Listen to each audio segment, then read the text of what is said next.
Forest डिपार्टमेन्टनि मददथिजों जोंनि जा सोमखोर मिथिंगायारि संरैखा एनजिअ बे एनजिअआ माने बे दावराइझार बगामाथि ओनसोलाव माने 10,000 बिफां गायनायनि थांखियै मोनसे हाबाफारि लादों। बे हाबाफारियाव दिनै गिबि सान महरै जोङो गायजेनबाय। बेवहाय जोंनि जेसेबांखिनि भलन्टियार्सफोर दं एनजिअनि गोबाङानो बाहागो लाफैदों। लोगोसे तामुलपुर फरेस्ट रेन्जनिफ्रायबो रेन्जार सार लोगोसे आइसि बिथांमोना फैदों। दा माने गायनाय हाबाफारिखौ जों गायगासिनो दं आरो गायगासिनो दं। मा बेजों लोगोसे नोंथांमोना मा थांखियाथ' बेनो जिहेथु माने सोमखोर मिथिंगायारि बे सोमखोर मिथिंगायारिखौ सोमखोरैनो जाहाथे जों लाखिलांबाय थानो हायो बे थांखिखौ नोजोर होनानै फरेस्ट बिथिङाव माने एनजिअखौ लानानै जेसेबांखिनि खामानि मावनो हायो बेफोर खामानिखौ मावनो थाखायनो जों माने एनजिअखौ दानानै आवगायदों।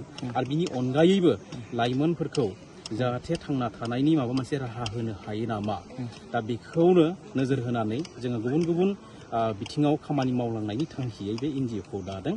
आरो बे दानायनि जि जों थांखि बुंदों बे थांखिनिनो दिनै गिबि जागायजेननाय हिसाबै जों बिफां गायनायखौ लाजेनदों आरो। नोंथांमोननि जितु एनजिअआ जितु गिबि हिसाबै बिफां गायनाय, बिदिनो जोङो बिफां गायनायजों लोगोसे फरेस्टनि मावनांगौ गोबां दं।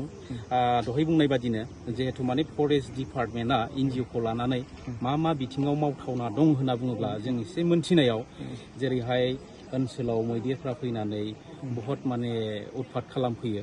दा बेफोरखौ जेरै बे ओनसोलनि जायफोर भुक्तभोगि गामि बा न'खरफोर बिसोरो जेरै गावसोरनो फरेस्ट डिपार्टमेन्टखौ सफैस्लाबैयाव जेरै होनो थाखाय नाजायो, थिग बिदिनो जोङो बिथांमोनजों लोगोसे फरेस्ट डिपार्टमेन्टनि जानानै एनजिअआ आवगायबोगोन। लोगोसे बिनि अनगायैबो बिफां लाइफां जि गायबाय आरो बिनि अनगायैबो जोङो माने मैदेरखा जेनेबा फैनायनि उनावहाय होनाया बिराद कठिन खस्थ' गोब्राब। ओंखायनो फैयैनि थाखाय मा पदक्षेप लानो हाथावो फरेस्ट डिपार्टमेन्टनिफ्राय एनजिअआ बेफोरखौ जोङो फैबाय थानाय सानाव सावरायनानै पदक्षेप लागोन आरो।